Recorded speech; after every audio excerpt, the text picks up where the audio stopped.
अगली बड़ी खबर लखनऊ से है। बता दें, सीएए लागू होने के बाद जुमे की पहली नमाज आज पढ़ी जाएगी। जुमे की नमाज को लेकर प्रदेश भर में पुलिस पूरी तरह से अलर्ट मोड पर आ चुकी है। मस्जिदों के पास बड़ी संख्या में पुलिस बल तैनात किया गया है। डीजीपी मुख्यालय ने सभी जिलों को निर्देश जारी कर दिए हैं। नमाज के दौरान अतिरिक्त भीड़ नहीं जुटने दी जाएगी। इसी के साथ पुलिस प्रशासन बाहरी लोगों पर विशेष नजर रखेगा।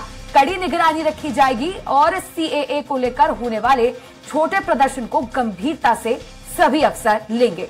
इसी को लेकर प्रशासन ने निर्देश भी जारी किए हैं।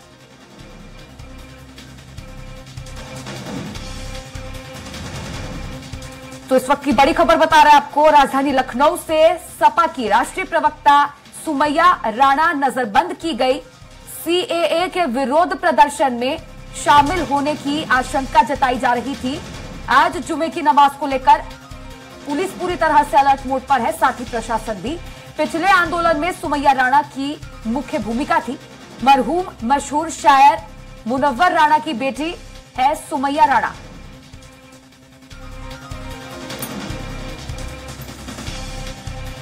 सीएए कानून लागू किए जाने के बाद आज पहली जुमे की नमाज अदा की जाएगी और इसी को लेकर पुलिस और प्रशासन पूरी तरह से अलर्ट मोड पर आ चुके हैं। कई लोगों को नजरबंद किया गया है और बता दें कि पिछले आंदोलन में सुमैया राणा की मुख्य भूमिका थी। मरहूम मशहूर शायर मुनव्वर राणा की बेटी है सुमैया राणा, जिसे नजरबंद किया गया है, और सपा की राष्ट्रीय प्रवक्ता है सुमैया राणा, जिसे नजरबंद किया गया है। सीएए के विरोध प्रदर्शन में शामिल होने की आशंका थी, जिसे लेकर नजरबंद किया गया है और सुमैया राणा के अलावा 11 और लोगों को नजरबंद किया गया है।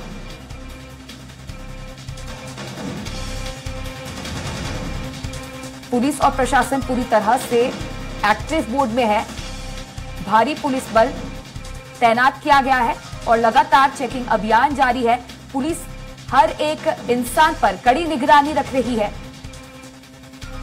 आज जुमे की नमाज अदा होगी सीएए कानून लागू होने के बाद और इसी को लेकर कड़ी निगरानी रखी जा रही है।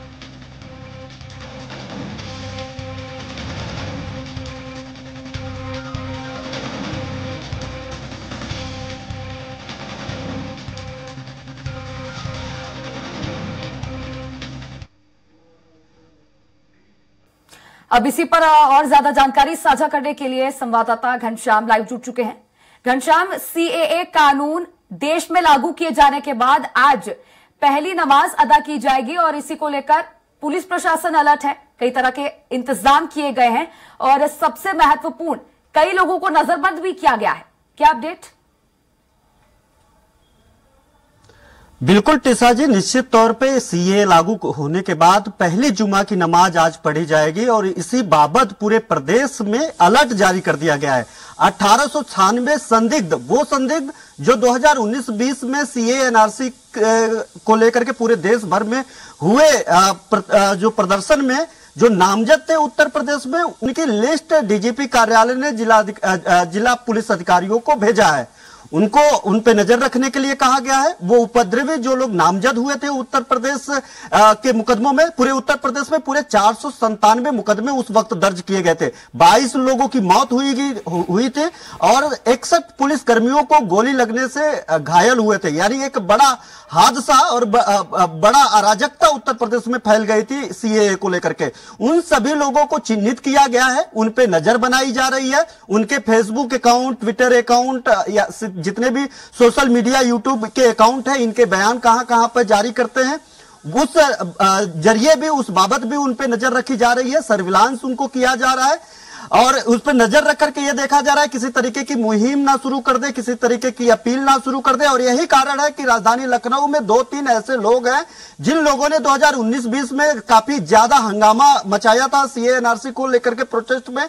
यहां पे उनका पोस्टर में नाम भी छपा था। योगी आदित्यनाथ ने कड़ी कार्रवाई करने के आदेश दिए थे। हालांकि हाईकोर्ट बाद में उनके जो तस्वीरें छपी थी वो तस्वीरें हटाने के आदेश दिए थे, लेकिन तब तक उनके पोस्टर लग गए थे। उनकी घर को रिकवरी, उनके कुर्क करने का भी आदेश सरकार ने दिया था। तो ऐसे में उन लोगों पे अब नजर बनाई जा रही है। और तमाम ऐसे लोग हैं जिनको घरों में नजरबंद कर दिया गया है, क्योंकि उनके सोशल मीडिया साइट से लगातार सीए एनआरसी को लेकर के पोस्ट किया जा रहा है। समाजवादी पार्टी के एक प्रवक्ता है आमिर जमेई, उन्होंने 2026 को लेकर के अभी से ही भविष्यवाणी कर दी है कि 2026 में भारतीय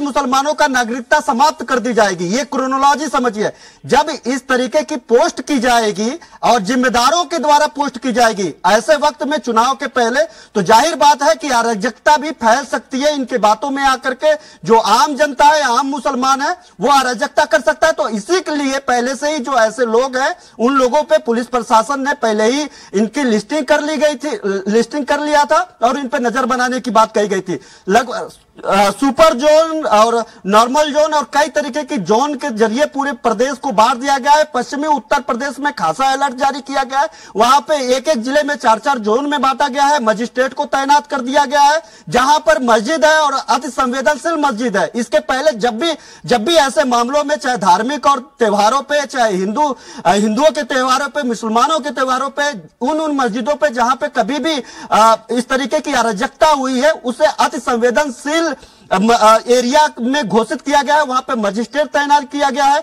पहले के सीसीटीवी फुटेज खंगाले जा रहे हैं। उस सीसीटीवी फुटेज में देखा जा रहा है कि सामान्य दिनों में जुमे की नमाज में वहां पे कितनी भीड़ होती है, कितने लोग वहां पे नमाज अदा करते हैं। और आज कहीं ऐसा ना हो सीए एनआरसी के बाद पहली जुमा की नमाज है तो वहां पे भीड़ ज्यादा बढ़ जाए, बाहरी लोग ना आने पाए, इस बात की भी ताकीद पुलिस लगातार कर रही है। और कल से ही जहां पर इस तरीके की अति संवेदनशील एरिया है, ऐसे लोग जो लोग लिस्टेड हैं 1896 लोगों में, इन लोगों के घरों पे नजर बनाई हुई है। पुलिस पूरी तरीके से तैनात है। आज का दिन बेहद महत्वपूर्ण भी है, पुलिस प्रशासन के लिए चुनौतीपूर्ण भी है।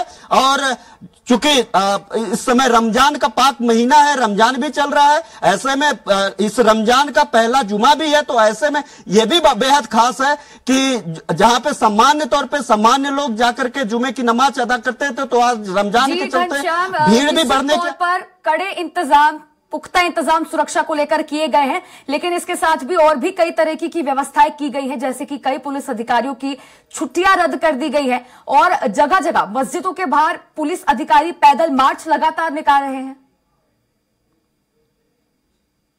बिल्कुल, निश्चित तौर पे पहले से ही अलर्ट जारी कर 15 तारीख को डीजीपी ने इस बाबत बयान भी दिया था और 15 तारीख से माफ करिएगा 13 तारीख को बयान दिया था और आज 15 और 13 के बीच में महज 2 दिन का वक्त था। ऐसे में जितने भी पुलिसकर्मी छुट्टी पे थे, जो अति आवश्यक छुट्टी पे नहीं थे, उनको फिर से उनकी छुट्टी रद्द कर दी गई। उनके जो भी अलग बीट के कामकाज थे उसको रोक लगा करके आज के लिए उनको तैनात कर दिया गया।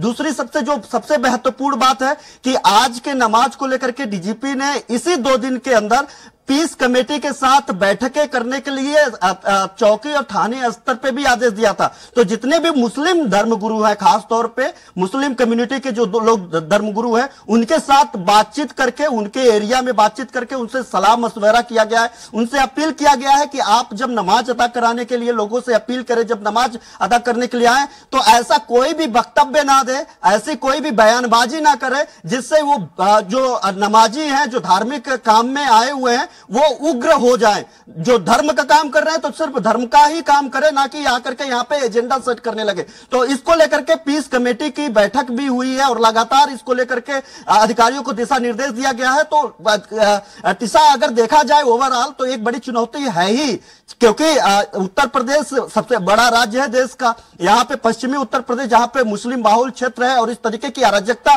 पहले भी कई बार हो चुकी है। देश में, दुनिया में कहीं कुछ होता है, उत्तर प्रदेश एक ऐसा एक्सपेरिमेंट अखाड़ा है कि यहां पे जरूर उसकी सुगबुगाहट, उसकी तस्वीर दिखाई देती है। ईरान में कोई मामला हुआ, पाकिस्तान में कोई मामला हुआ, सीरिया में कोई मामला हुआ, उत्तर प्रदेश में जरूर दिखाई देती है। तो ऐसे में चुनौती तो उत्तर प्रदेश सरकार के पास तो हमेशा ऐसे मामलों में रहती है। तो और सीए उत्तर प्रदेश से जुड़ा, भारत से जुड़ा हुआ कानून है। उत्तर प्रदेश में अराजकता भी हुई है। 22 लोगों की पिछले प्रोटेस्ट में इसी मुद्दे को लेकर के मौत हो चुकी है। 400-500 मुकदमे दर्ज हुए हैं। 5-6 हजार लोगों की गिरफ्तारी हो चुकी है। तो ऐसे में पुलिस के सामने चुनौती तो है ही कि आज का दिन जो पाक रमजान महीना भी है और पहला सीए के बाद पहला जुमे की नमाज भी है। तो ऐसे में ये दोनों चीजें को लेकर के एक चुनौती है। और पुलिस प्रशासन, पहले डीजीपी ने एक बड़ा साफ सुथरा बयान दिया था, साफ तौर पे कहा था कि हमारे पास डेटाबेस भी है और डंडा भी है, यानी हमारे पास वो लिस्ट है जो इस ऐसे मामलों में अराजकता फैलाते हैं, और मेरे पास डंडा कार्रवाई करने का हमारे पास तरीका भी है। तो उन्होंने एक सख्त हिदायत दी थी डीजीपी ने, तो ये माना जा रहा है कि किसी तरीके से पुलिस प्रशासन के लिए बड़ी चुनौती है, और इसी को लेकर पुलिस प्रशासन दोनों ही पूरी तरह से एक्टिव मोड में। शुक्रिया जुड़ने के लिए और जानकारी साझा करने के लिए। फिलहाल बुलेटिन में इतना ही। अब देखते रहिए स्वराज एक्सप्रेस। नमस्कार।